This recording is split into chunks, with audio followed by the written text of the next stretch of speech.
What's going on, family? Today's conversation is all about the 4 stages of learning. All right, it's going to be a super short master class. This is very important on your journey into mastery, on your journey into your paths, your journey into anything, right? Because learning is a continual process. There's data, there's information, there's wisdom, and it's a plethora. It's an abundant amount of all of it, and it could be overwhelming, and sometimes it could be disheartening when we're trying to pull in new information, when we're trying our best to just learn something new or just become a master at something. It could be very disheartening, and this is what this masterclass is all about, to kind of help you alleviate that frustration, or at least to come to grips with it and to understand it a little better. So here are the 4 stages, very simple. There's unconscious incompetence, there's conscious incompetence, there's conscious competence, and unconscious competence. Pretty straightforward. So here's the truth. This is the truth. One must understand that every master was first a student, and every student starts off ignorant. To attempt to override these notions is to lead yourself to frustration, confusion, and burnout. These stages are not good nor bad, they just are. Coming to terms with these will create a much smoother transition into the succeeding stage and a joyous flow into mastery in the areas that you choose to pursue. Family, I had to start off with this because a lot of people get frustrated, right? I know I did at one point. I just give you all an example of it. I wanted to play rugby because I love contact, right? But I didn't know any about the rules of rugby. And in fact, I wasn't even quite sure what it was. I just saw it on TV one day. Somebody said that's rugby. And I was like, okay, interesting. I was ignorant to the whole sport, right? And before it even came into my awareness, we all start off with unconscious incompetence. I didn't even know rugby existed. Then I came to the point where it appeared in front of me, and now I knew what rugby was, but I didn't know what it was, right? So I knew the name of that sport, but I was consciously incompetent. I knew that I didn't know how to play the game. I went to college, I joined a team, and I practiced, and my first 2 years was all right.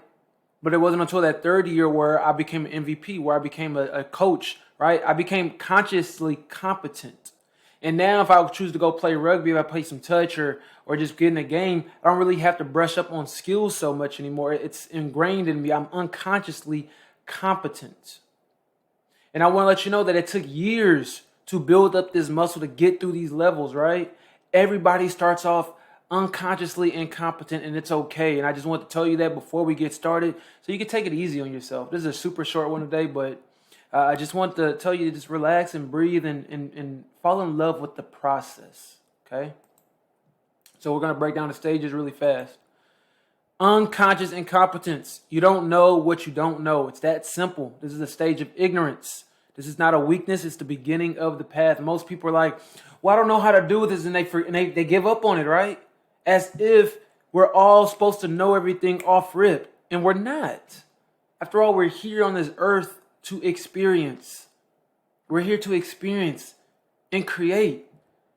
And sometimes we don't know things. A lot of the times we don't know things. We don't know most things. We don't know them. We're unconsciously incompetent.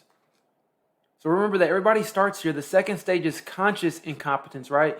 You become aware that you do not know something. And you have the choice here. It begin the journey of learning more and beginning the 3 ways of expansion we talked about in the last masterclass, right? Now you're gathering data. Now you're learning the mechanical knowledge. And now you're becoming cognitively aware of how to use that knowledge, right? But we start unconscious and we become aware that we don't know something. It's that simple. All right, if anybody ever challenge you to a game you never played before, and you're like, I never heard of that game, you're unconsciously incompetent. And then the first time you play that game and you lose, typically you become consciously incompetent. You're like, yo, what the heck? And most people, that choice, that situation is created over and over and over and over again. And we just don't necessarily pay attention to it. And it depends on your inclination to whatever it is that you're around, or the subject or the skill or the game, whatever it is. If you choose to go down the 3 ways of expansion, if you choose to continue down this path. Some people, they're sore losers, so when they lose at something, you know what they say? I don't care about it anyway. Even though they do care, they just don't want to take the time to learn more.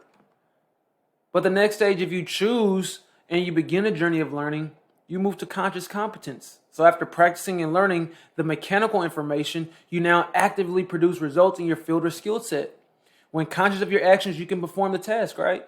So it's like when you're really good at a game, but you have to really focus. Like you don't that muscle memory is there, but it's not fine tuned, right? So basketball, right? So some people, if they have to shoot a free throw, like they're gonna bounce it a few times, they're gonna stare, and they're really gonna hone in, they're really gonna focus, they're gonna take all the time that they need to really just be present in the moment, and then they shoot.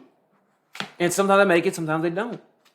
But they're consciously competent. They're good at, they know what they need to do, and they're aware that they know what they need to do, and they're aware that they know how to do it.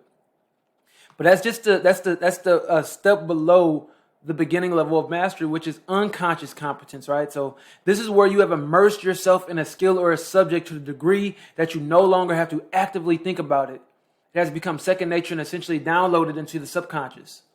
This is very important, family, because a lot of people aren't aware of this, of even this. This is a level, right? Have you ever seen somebody just be able to do things very effortlessly? Right? So like if you're good at dancing, you don't have to think about dancing anymore. You get on the floor and you just go with the flow, go with the music, and you're doing whatever it is that you do. If you're a coach or a teacher like myself, right, you don't have to necessarily think about it. It's like you just immerse yourself into the client, into the situation, into the environment, and you just let things happen because you know what it is that you do, right? And this is it takes a while to get here, right? And I talked about, I think, on the last class about immersion, but immersion is so powerful because you don't have any other choice but to submerge yourself, to download the stimulus, download the data, download what is going on around you until it becomes second nature, right? It's like speaking a language, right? Or writing. At one point, you didn't even know what the heck writing was as a child. Then I introduced writing to you, and you tried to draw a circle, and it looked like, you're having you have some issues. Then you get better at it, right? And then that's why they give you the lined paper where you can start writing in between the lines, and it looks all right. And now look at you now. Like, it's not about how it looks, it's what you know how to do. Now, somebody, like, you get a piece of paper, you don't think about, this says write, you write. You don't even think about it anymore. It flows, and that is unconscious competence. And then mastery level 1. This is where when you get here, it's like mastery level 1. You can, at this point, sharpen the skills you have to become more and more proficient, as the skill of subject is now a part of your character. This is key, family. So, playing rugby, I'm going to go back to the rugby example, right? So, I didn't know about rugby at all. Then I learned about rugby. Then I had to get good at rugby. And then I can become a monster at rugby. And now it's like, all right, okay, so I was at the college level. That's mastery level 1 because I know the game. It's second nature. Now I can move up if I wanted to go to like a minor league level, right? My mastery would go to level 2 if I honed in on those skills. And then if I wanted to go professional, level 3. And that could be with anything, right? So it could be with writing, right? Calligraphy. It could be with teaching. It could be with anything, family. So I just want you to know that you have to go through these levels regardless. Any new skill, any new subject you want to get into, you're going to start down here. Or you might start, or you always start here, but until, like, when it comes to your awareness, everybody starts here. You start off incompetent.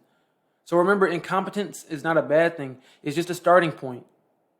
Your job and your power is you can move away from it to mastery. So this is the conclusion, family. Look, everyone must go through the 4 stages of learning in all endeavors. Stopping before getting to level 4 will cause you to start over, if not practice diligently to maintain that level. What do I mean by that? If you are not at the level where it's subconscious to you, where you can just do it without thinking too hard, if you stop doing it for a prolonged time, you're probably going to have to start over like a conscious incompetence. You're like, dang, I just don't know what to do, right? But once you master it, then like you can stop doing it for a while. When it's like you pick it back up, it's like riding a bike. When you become a master at riding a bike, you know that moment when you don't use training wheels and nobody has to be next to you, you can just ride your bike and go. You know what? Nobody's going to ever have to teach you again about riding a bike. You can just pick it back up. But you have to get to that point where it's second nature to you, where your body just kind of moves on its own. It's already in flow. Until you get to that point, don't stop. And even when you get to that point, if you really like that subject or you love that subject and you want to become even better at it, keep practicing. Make it more difficult, right? You know how to ride a bike? Well, get a mountain bike. See if you know how to change gears. Okay, cool. You know how to change gears? See about mountain biking. Go down hills, go down slopes, go down paths, things of that nature. You know, this is just an example, but I want to just give you that thought. And remember, if you want more in-depth talk on this process, check out the Conquer Proof podcast. these slides will be in the course itself, so you can click the course. You can click it there inside the course, or you can just click the link in the text. It'll tell you to go to the Conquer Proof podcast. It'll be the podcast episode that's related to this subject. So that's it, family. Thank you for tuning in. Peace.